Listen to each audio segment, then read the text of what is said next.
Financials, and some of this is especially a little bit targeted towards women. You have to understand when you put out your financials or your projections, meaning what you think you're going to do the next few years, if you can't back up each and every number, or if you don't have somebody with you who is involved with the company, who can back up each and every number, this is part of due diligence. This is part of showing you understand your company and where you're going. And if you can't understand the numbers, then that's a problem. So you've got to educate yourself there. Question. Yes. It's interesting to see, like you said, bring someone. I've heard sometimes that people view it negatively if you bring someone. Well, if you just bring someone who, is just a friend and knows a little bit, I mean, that person has to be. Financial. I don't see that negative. So none of you would view that negative? I like seeing a team, so, Okay. I think angel investing, again, we're back to, it's very personal. You ask every angel what angel means to them, you will get a little bit of a different answer. Yes. I like to see a team, so if you had 3 people, now hold on, it's very clear who's talking, it's very clear where the decisions lie. I hate seeing co-founders, so I hate that. That's my thing, right? 2 people come in and say, we're both in charge. I'm like, okay. Start playing on my phone or whatever. But if there's a president, somebody in charge of marketing, somebody in charge of finance, and those questions they answer, I love that. Because that's how I want to see the company run, right? So. Yeah, I agree with that. But if you're owning the business and you're the CEO or the president, you have to have an understanding of this.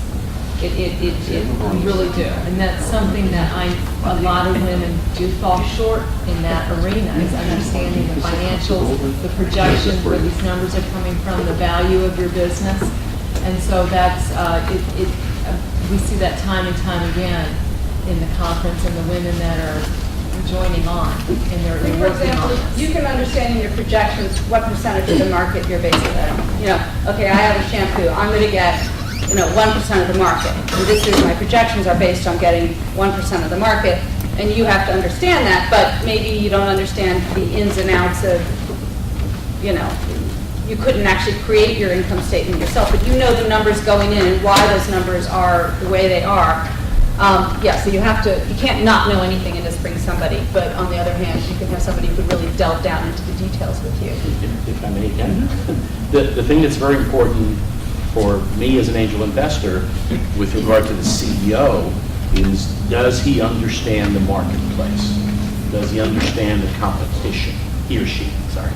Do they understand the competition, marketplace, okay, and their experience in that space? Not necessarily how deep are you in your knowledge, but Or some. But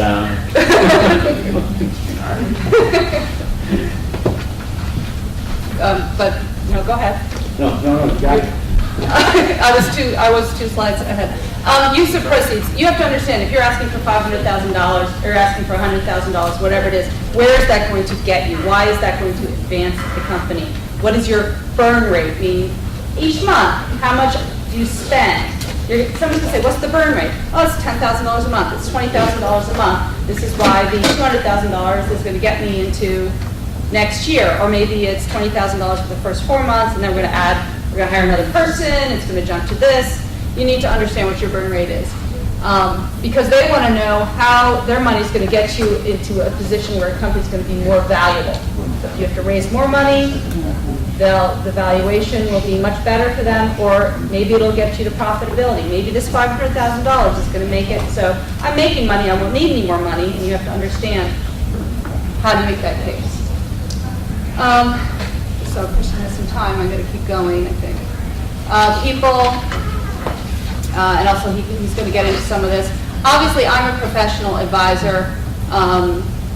Often people come to me who've been swimming around for a long time and they don't have an accountant or a financial advisor or a lawyer or somebody in the startup company space. I'd like to think it's really helpful for those referrals, for that understanding of the, just of the whole atmosphere and industry space. So anyway. Advisors, if you have advisors, make sure they really have agreed to be somehow wedded to your company. This isn't somebody who's like, oh yeah, I like it, it's great. This is somebody who's willing to talk to somebody on the phone who really is an advisor. It doesn't look good if you list a bunch of people. Oh yeah, I talked to her, 8 months ago. it was great. You know, that won't work. So that person has to be somebody you really do speak to on an ongoing basis. Competition, as Maria said, if you don't understand your target market and your competition and can't speak in great detail towards it, then that's when I start playing with my iPod or whatever. Every business has competition. Don't say you don't have any competition. I mean, you know, maybe the competition is completely different from how you do it. You know, there's nobody else, you know, when Facebook started, there was nobody else that had the way people interact on Facebook, but there's other ways to interact in the world. Facebook was just better, and it was going to take over, and, you know, that would be the space. So you really have to understand your competition and why you're going to be better than your competition, and how are you going to break into the market. That's a huge issue, the sales cycle and how you're going to break into the market. This is a huge risk for angels and for your company. You know, how are you going to do it? So you really have to understand that. And that is so often in my portfolio companies, the sales cycle and getting into the big companies you're going to sell to is the biggest problem they end up having. Very quick, due diligence. If you're going for money, be ready to answer questions quickly afterwards. If you're not responsive, they're going to wonder why they're spending their time on you.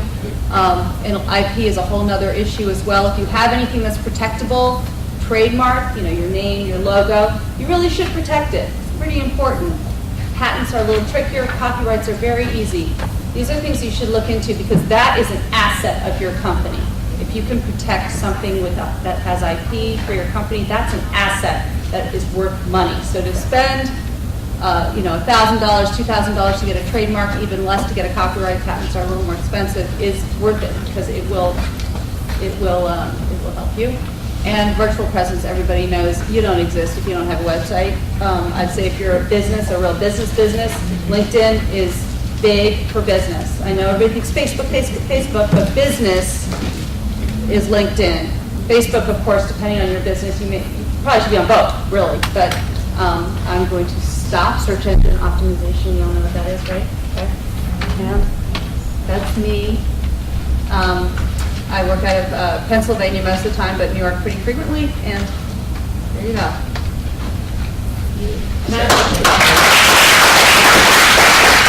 I've been at every one of our conferences.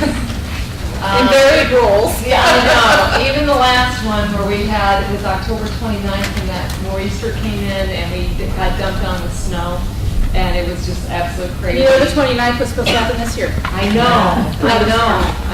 It's like the annual storm now, not snow. So Liz and Fox Rothschild is a huge supporter of entrepreneurs and that type of thing. So I want to thank her for joining us, as Mario as well, and now Christian. So can I just say, yeah, what they said and sit down? No. I'll add my flavor. Yes. So I'll give you a quick background on myself. I was an entrepreneur for 25 years. I'm probably more comfortable sitting there than sitting up here. I founded 4 different companies over the last, I guess, 25 years. I've raised over about $110 million from VCs and from angel investors. I've had an exit in 3 of my companies, and last couple of years focused my energies on angel investing. I work at Tech Launch as a mentor. I work at Delaware Crossing. I do some the screening there, and I also invest in some companies. And you're on my advisory board. And I'm on, oh, you know what, let me say something about the advisory board. I'm glad you brought that up. I can't stress that enough. I think every entrepreneur should have a very solid, and the numbers will change, but let's say 5 or 6, maybe 7 advisors on your advisory board. And to Liz's point, meet with them, keep them engaged, keep them excited, give them a tiny piece of equity if you have to, or you should keep them engaged and keep them excited. And don't just leave them out in the wind. So have a monthly meeting, have a quarterly meeting, give them updates. Set up a timeline for yourself of what you're going to accomplish, and be accountable to either your board of directors or your board of advisors, whatever's easier. But I think it's very important. I'm a firm believer.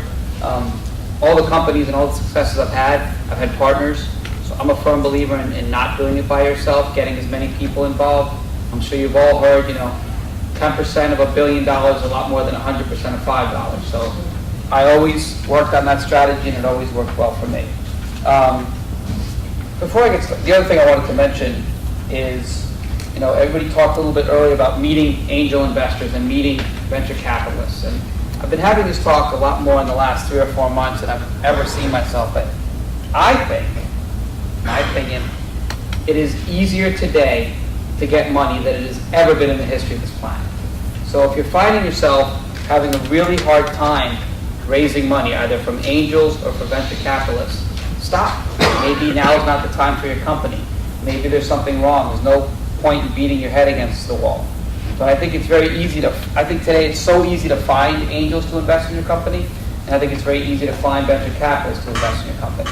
So if you're not getting it, that might not be the problem. I mean, late 90s, just trying to find angels, I was saying earlier, it was almost impossible.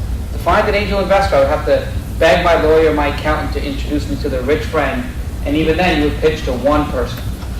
Now you go online, you Google, you say Angel Funds New Jersey, you get a huge list, you pick one, you apply online, and you get to present to, 15, 20 angels at one time. And they all get to make their individual decisions. It's not like they decide as a group. We've had meetings where 15 people in a room, 2 decide to invest. You got 2 people. And maybe they bring in their friends who weren't even at the meeting. So I try you to think about that as entrepreneurs, that you're probably in the easiest time ever to raise money. Can I add just one little thing? These angels, they all know each other. They're all in the network. We think we know each other. And so just because it may not work out for you with one, ask for their feedback. Yep. That's, work on their feedback, what they're telling you, what they see in your business portfolio and your business model. Work on that. And then, and they'll talk to somebody else and let them know that you've worked on it and you're rectifying it and this is what you have going as well. So that relationship doesn't just end because that investor says, I'm not really interested right now. You need to I try to find out more and then keep that relationship fruitful, because you never know, people know each other, and these angels, they all know each other. So. And angels are funny in the sense that we've had cases where we'll split a due diligence, like I did a due diligence with Robin Hood Ventures out of Philly, and they we took the lead and they went by us to invest or not invest. There's other times where angels will look for other people, and there's other times where we think it's so great that, okay, we're not telling anybody. And I think you asked the question about what kind of deals do angels make, and I know Mario answered that. The convertible note, I think you said, correct? One of them, or just straight equity? Yeah, and I think the world is your oyster here. So, I've made deals where I've just put in money along with everybody else. I've made deals where I took some equity. I made deals where I worked for my equity. Instead of putting in money to a company and they go hire an operations person, I said, well, why don't I just be the operations person? And then sometimes I just sit on an advisory board and help Melissa. So I think the deal that you make is up to you, right? It's just as complicated as saying, well, what's my company worth? There's a billion ways to figure that one out too. But at the end of the day, it's worth what you and the angel sit down and you both agree to, right? But- There is nothing. Let me say something from a lawyer's point of view. Have it in writing. How many That's on my times desk. do I see conflicts and disputes? Oh, he promised me 5%. Oh, he didn't do what he said he was going to do. Or the shareholders, equity, make sure it's in writing, please. It can cause so much trouble. It could, even a fairly simple writing, just something, please. You thinking of anybody in particular? No. I'm actually going to skip. I'll go back to the finances if I need to. I know you guys are kind of short of time. But I'm going to talk about the elevator pitch and then the regular pitch to the investors. You're fine, we actually have 30 minutes to the I'll next go back. panel start, so, yeah. He'll take 40. I know he will, but, You hurt my feelings. No. I hate that fact that it all comes up right away, but let me see if I can get through it. So, the elevator pitch. As Liz said, it really is a 30 to 60 second pitch. You've got to get your entire idea out there. Don't come off as professional as you possibly can, and practice it so many times that it doesn't sound practiced. But it should be the exact same. So if you do a pitch to me, and in a couple of hours you do one to Mario, there's not a single word that changed. And the reason it's important is because as you practice it, you really want to take the ideas that you're getting back and refine it. right? Your pitch does get refined over time, but you should make those changes in a very strategic fashion. Don't just flow it off the cuff. I always like to think movie, right? So when you're pitching an idea, people get movies. You want to be able to form associations with the person you're talking to. I might not know you, but if I said, you know, whatever right up there, Titanic meets Gremlins, you might have some idea about little monsters running on a ship that's going to hit an iceberg. I mean, we might not have too many associations, but that triggers something in your brain. So you want to think, and I think people, whether it's from watching Shark Tank on TV, I think people are starting to get this concept a lot more. So they'll say, well, you know, it's like Facebook for women. Oh, I get that. Okay, there you go. It's like Own Adventures, right? So people start to put that together, right? Maybe 5 years ago, you didn't even know what a membership site was, but that's not part of our nomenclature, right? That already clicks in our head. So I think get the idea bouncing around their head is huge.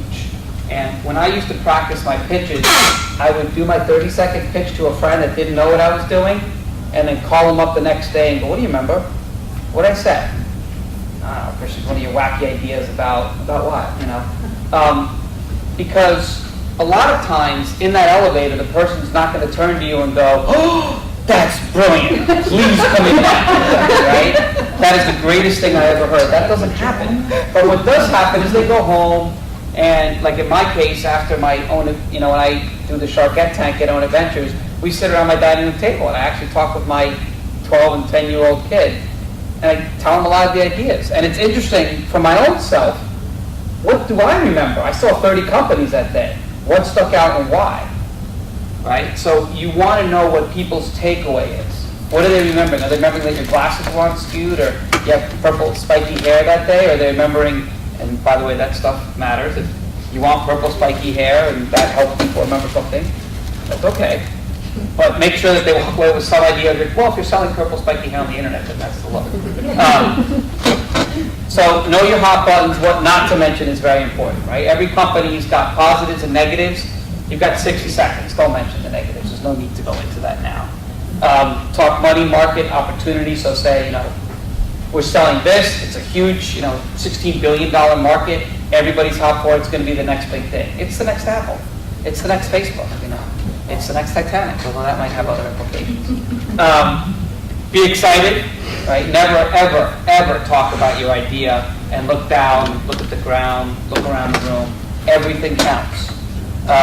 Tesla walkaway, I talked about that. And leaving questions in their heads, okay. You only have 30, 60 seconds. You don't have to answer everything. I always tell people when I do, and Melissa and I are starting to get a conversation about strategic selling, right? You're selling at every point. And I think a big mistake people make is they sell too many points ahead. So keep in mind what you want to get out of a 30 to 60 second pitch. All you want is the opportunity to do a longer pitch. You're not looking for an investment, right? You're not looking for a check, right? I mean, you are eventually, but if you jump too far ahead, it's analogous to on the first date saying, hey, let's get married. You might scare somebody away on that first date. So what you really want to do is stay focused and say, what's the only thing I want to do from this pitch to get to the big pitch? Oh, there it is, the goal. And implementation, this is, again, every angel is different, so I'll say this. I hear, and I think I speak for every angel, I hear great ideas all the time. Fantastic ideas. I mean, giant ideas. And I'm a little, what, can I say cynical? Jaded. I think, to me, ideas are a dime a dozen. Like, I'm like, that's cool. But I need to hear, when I hear the elevator pitch, and again, everybody's a little different, I want to hear something about the implementation. How you can make this happen. How your team is going to make this happen. Right? I think that is just as important as any other piece of that. So that's kind of the quickie on the, that's my 5 minutes on the 30-second elevator pitch. Now the real pitch. So now, your elevator pitch worked, and now you're going to get in front of angels, okay? And again, usually, I think it's going to be a group of angels nowadays. It's not like back when I used to pitch, it was one angel, and the next day you got to meet another angel, the next day you got to meet another angel. We travel in packs now, which is great. And to Melissa's point, I kind of think most of us do kind of know each other, and we make calls. So if Delaware Crossing sees somebody good, actually, on Gus, it even says, what other angel groups are you presenting to? right? And as soon as we see that, we call the other angel group and say, hey, what did you think? Did you like them when you guys in or out? Or, oh, you already started the diligence? And you might even get more people to show up to a meeting because they think it's a hot idea / implementation. Let me say one thing about that. That can go the other way too. Yep. If you flub up your first presentation, you weren't ready, you don't have your ducks in a row, you're going in too early, you don't have the answers, they'll also say that. Oh, no, you know what, we passed. She really didn't understand her financials, she doesn't have somebody in the team like this. And maybe you'll have an opportunity to come back again in a year to say, hey, now I'm in good shape, but sometimes no. You know, depends, one striking you out. Sometimes they'll say, we'll follow you, do this, this, and this, and we'll talk to you again, but sometimes they won't. So you can also get on a negative track, and the angels will say, yeah, we looked at that company, we're not interested, and then the other group might say, okay, well, Robin had passed, so we're not going to do it. So it can't go both ways, so be careful, be ready. But if you hear that this is too early for us, but we'd like to know how you're progressing, that's really leaving the door open. Yes. Follow up. Every month, every 3 months, find out who it is that you need to follow up with and let them know your progress. That's really an open door. Okay, and then when you're ready, when it gets into their sweet spot, that's when you get the opportunity to present. It's been my experience, if they tell you, no, I don't want to hear from you again, that's what that means. If they say, no, this isn't the right time, you know, I look at that as, you know, especially if you've been working diligently and instituting some of the changes that an angel may be recommending that you need to work on.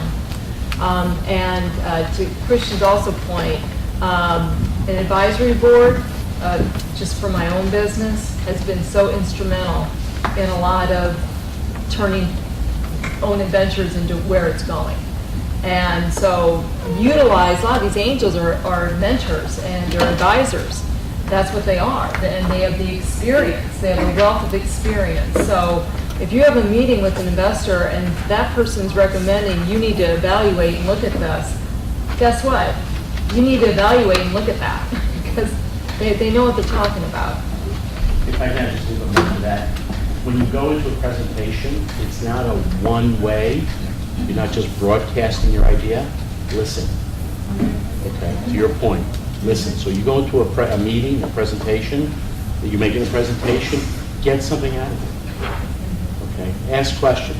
What can I do better? How does this, is this a space you like? So again, it's a two-way conversation. You're doing a lot of the talking, but they're going to do some of the talking. So get something out of that meeting and refine your presentation based on what they say. Exactly. It's a learning, it's a journey. That's what it is. It's a journey. I think to add to that, I think taking the feedback as an entrepreneur is, and I've been on that side again, is critical. Or at least pretend that you're taking the feedback. I've seen, a lot of times you won't get feedback, and I think Liz or someone said it earlier that if they're not asking questions, they're not interested. But a lot of times just for legal, it's like applying for a job. When the job doesn't want you, when you apply for a job, they just said, it didn't work. They never give you feedback. For legal reasons, they don't, it's too messy. Which goes back to have an in, have somebody who's around that table that you know, that you call up later and go, all right, everybody said no, I think I messed something up. You know, okay, we got to fix this, this, and that. And you might not want to fix it, that's okay. I think there's one of my companies was at a technology group. I started with $1,000, grew up to several million in sales, never took a penny, did quite well. So not every company needs funding. And that's something to consider, right? I said it earlier, you're in the best time in the history of this planet, as far as I'm concerned, to get money. So if you're not getting it, you might have a great business. It's called a lifestyle business. You might make several $100,000s a year, be very happy. So you didn't get angel funding, who cares? You're quite rich on your own. So what I tell people is you're preparing for the angels, and again, every angel is different. If you ask me, I like to see revenue because I like to know that you can actually sell what you're doing. Other angels might not need revenue. Some people need, 100,000 hits on your website, depending on what they want. I like to see a little bit of money. But know what the perfect investment is. Right? Everybody knows the hockey stick kind of, the sales figures ramping up. When I used to pitch, I used to always have that slide. This is, slide kind of went, can I draw here? Oh. I think everybody looked at me like, what does that mean? Uh-oh. Uh-oh. Let me fix that. So, this is your selling, your sales, right? It's kind of going like that. And I would always tell investors, we're right here. Now's the opportunity for you to jump in. You couldn't have asked for a better time, right? We've already validated the business, we've made some sales, and we're about to explode. So I would always kind of start, okay, I would know the hockey stick and use it to your advantage, so I would always start with, what is the perfect pitch for my company, whatever it was I was doing. And then I'd work backwards. I'd say, okay, how do I make that perfect pitch happen? Okay, this might not be part of the perfect pitch, but I think I can work it in. Never lie, but know when to exaggerate. That's all I'm going to say about that. Liz earlier said, when they ask you the competition question, and Liz and I disagree, humbly, I always said no. You always start with a no, and then explain it. I just always felt a little better about that. So whatever, one of my companies was, it was like an eBay for the shipping industry. People would say, do you have any competition? No, there's nobody doing what we're doing. It's kind of a company over here that sort of does what we're doing. So, That's the exaggeration. It's just a different way to no, I know, but I never wanted to say yes. And I've been in enough rooms, I've been back in the day, one of the things we always got was, Amazon could do that, Google could do that. There's always some, I think, angel in a room and says, well, yeah, there's a million companies that could step in and do what you're doing. So you've always got to say what makes you unique. Why do I keep doing that? Number 5, I've only learned in the last couple of years being more on the angel and investment side. I always felt that I was selling and trying to get money and working it, knocking on doors, and people, you always feel like you're in this selling cycle. And you forget that there are people out there that really want to buy, right? There are, especially now if there's angel groups, that means these people are so hungry looking for companies to invest in, right? They're actually forming groups and dedicating their time and their money, and they're paying just to belong to some of the groups, just to have the, option and possibility of investing in a company like yours. So think of that when you go in, that you're not just selling, but they're actively trying to buy. And in some cases, if your company is a hot property, it just raises your valuation, and you get a lot of investors flooding in, which might not be a bad thing. Listen carefully to objections. I think we talked about that earlier. I'll go over that again. Never, even if you are surprised, don't look surprised, like to Liz's point. I forget what we asked, what kind of investment are you taking? And she went, I just froze, and her CFO stepped in. It was fine. I thought that actually, I was okay with that. But try not to look surprised. So, if you are surprised, just smile. It's a great question. And, that's when you go back to number 3. And Melissa always laughs at me. It is like dating. And I think, Mario kind of said it earlier where he said, keep in touch. One of the things that helped me in my successes was I kept in touch with all the VCs and the angels that I met along the way. Although, come think of it, I've lost touch or something. But for many years I kept touch. I mean, I got to a point that Milestone Venture Partners, Zach Goodman, I don't know if you know him, he had said to me, Christian, give me a call on your next thing.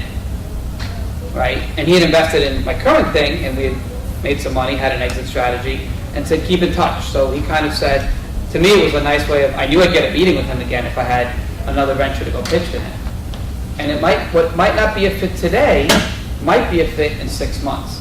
And what might not be a fit today for me, maybe makes me pick up the phone and call Liz and go, Liz, this is perfect for you. Not for me, but for Liz. And that's okay. At the end of the day, you get your money and you get, active, smart investors in your company. And if I could add on that, what I've also learned through this whole process is, and this is to my point earlier, they all know each other. Like recently, I mean, you've joined other little groups, and so it's important to keep, if you've made some kind of a connection with an angel investor, it is important to keep that connection going. Because like I said earlier, it may not be the right fit, but they may end up meeting somebody that, hey, you know what? You would be a perfect investor. You need to look at this business. And that's kind of how it works. And there's your referral and your introduction, too. Right. And in some cases, not even, like I work with this one guy that I know who's an entrepreneur, kind of an angel investor, but still more in the entrepreneur space. met a company, actually, a Teflon shoe was a little bit doing what, same thing he was doing, and I put him in touch. I was almost like, why don't you two start something, or figure it out, or are you compete, are you competitors directly? Or can you find a way to play nice in the same sandbox, or whatever? But those kind of introductions are always to your benefit. What I should say in number 8, in terms of your always, what is it, ABC, always be selling, is how you call it? Everything counts. And I thought of a great analogy. My wife actually helped me think of it the other day. If you anybody ever watch TV cop shows when they interrogate somebody? It's always in the walking out of the room, they go, okay, that's enough questions. They go, one more thing. And they always do that kind of like, catch the person off guard, one more thing that they ask. And I think, and I know I've made this mistake as entrepreneurs, we forget that when we're talking to somebody who we're selling to, everything counts. Everything. So always be on guard, always be on your toes. When they ask you the questions, and I've seen this happen, where people make a great presentation, they put on a great show, they're in the lobby, they're getting ready, how'd it go? And then you ask them a couple of, hey, by the way, oh no, I was totally BSing on that one. Oh, okay. No. Like, you forget that you're still on, right? There is no cocktail hour, time to let our hair down. And even after the papers are signed, you should still maintain that, right?